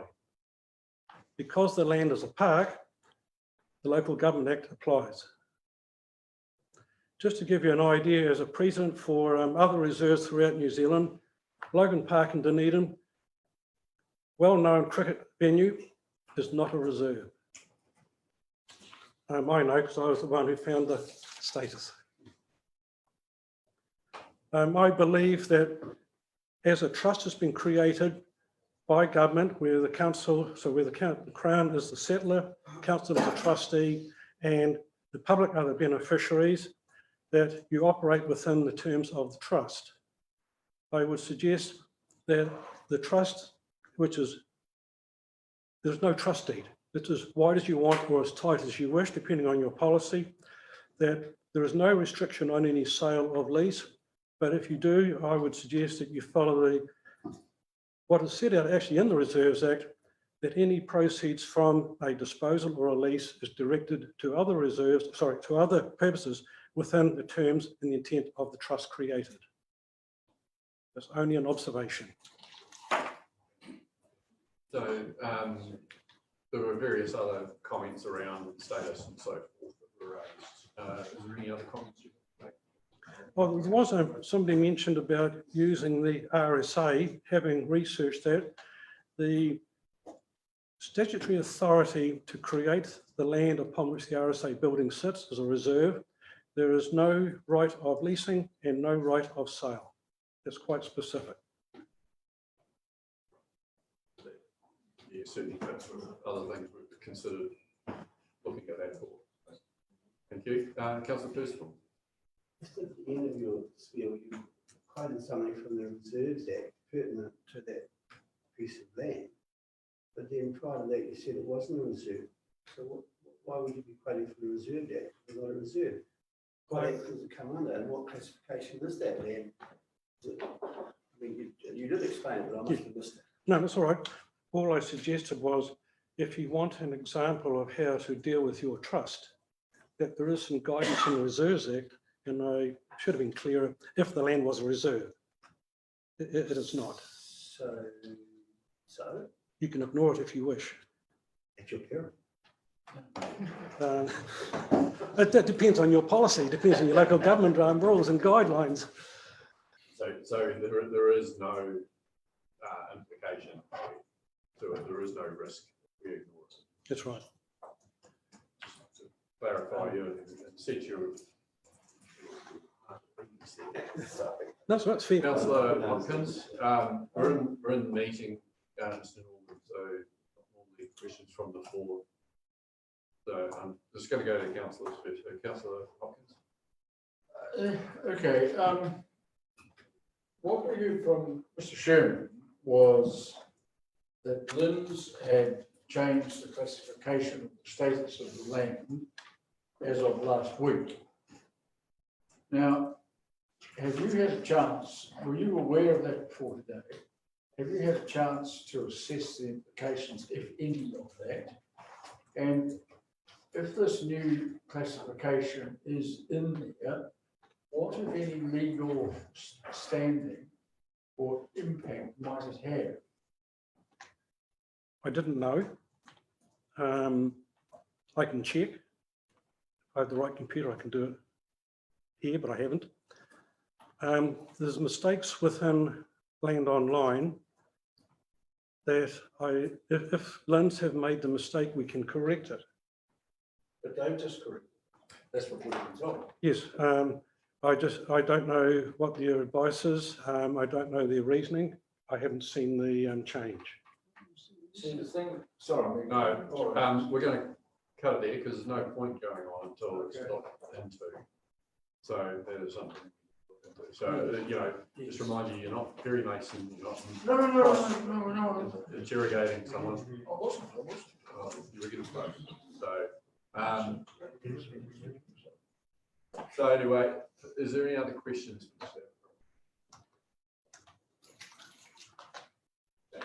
Thank you, David.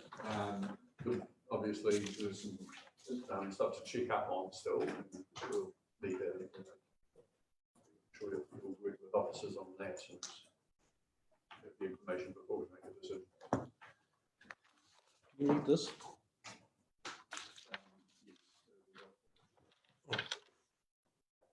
Did you tell them that?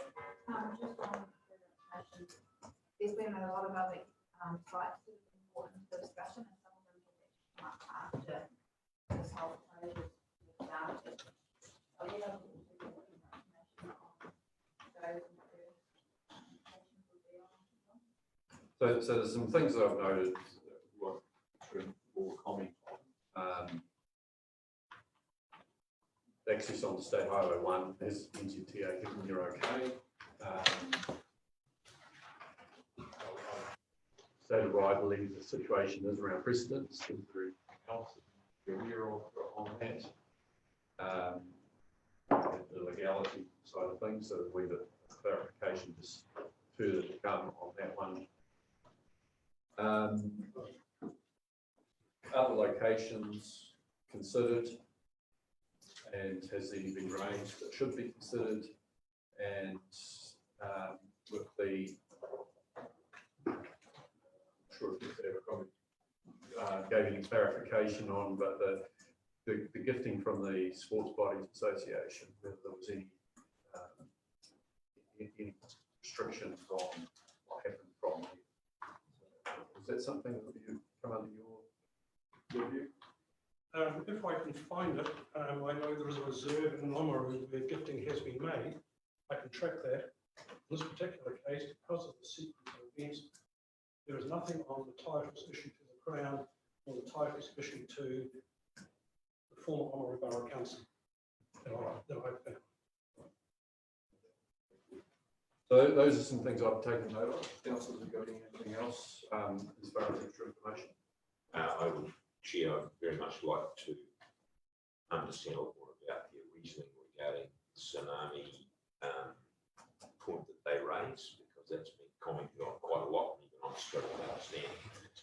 given some other scientific advice we heard at today's meeting. Kevin is not a scientist. Just No, I know that. I didn't ask him that, but I don't think he is. But someone else made a comment. Struggles to coach rugby. I did think he was a lot of things, but not a scientist.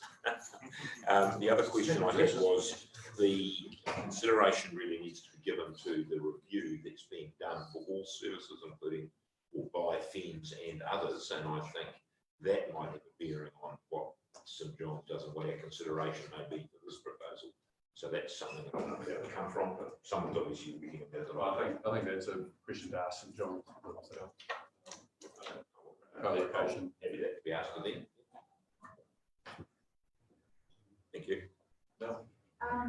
Just, I guess when we first had this come to us and had a really good round table, it was the previous council. And so probably a lot of information gaps to from the new council. So I wonder if the opportunity for a start needs to be that walk back through a lot of things. Also, we did at one stage see a bit of a heat map around your product. I think that's really helpful information to actually base it on data rather than perception as to where the call-out phenomena are based and where your historical of and so that kind of thing I think is really helpful. Okay, so as I say, we're meeting again on Monday the 19th. If we can have information for them, we can reconvene the meeting then. So in the meantime, we have to push the year away like a jury. No, we don't. I just wanted to spend a week with Guy. So, Councillor Hopkins. I'm just wondering, we had recommendations of sort of the actual council meeting documentation here on page 6. It seemed to me that we could probably move 1 and 2 at the moment. Because we've just provided officers with direction, well, not on whether we wish to consider entering the lease at this stage, but provide officers with direction regarding further information needed for council. What I would say is we're actually seeking more information. So it's, what we need, what I want today is just that we have a resolution that we seek further information from council officers for further deliberations and decisions made. Well, I'll move 1, which I think we have to do. Well, that's the submissions more we just had. information. No, but I'll move 1. I'm not accepting number 1 because we haven't got all the information we need. Once we've got all the information, then we receive that. Then, because that's what we're going to base our decision on. I took the information to read the submissions. Well, that is part of the information. But in the meantime, we can seek further information. We're only going to adjourn the meeting. It's not finishing the meeting. So we will receive all of the information we've got. Okay, all right. Yep. So move, council seeks more information from council officers for further deliberations and a final decision is made. So seconder, Councillor Grove, thank you. Those in favour say aye. Aye. Those against? Carried. Just take the opportunity before we close the meeting to thank all the submitters who came in today, all those who have also made written submissions. So, Sir John personnel who have been in attendance today. We will get more information. I mean, this is really a very important decision for us, obviously, and for St John ultimately. But we want to make sure as council that we're doing making a decision with as complete information as possible, and that we are following all of the requirements, whichever way we make a decision. So thank you very much to you all, and I know possibly Zim, you might have that, but anyway, you've probably got to know we do that. But thank you very much for your attendance, and I'll adjourn the meeting until Monday. Thank you. I don't know.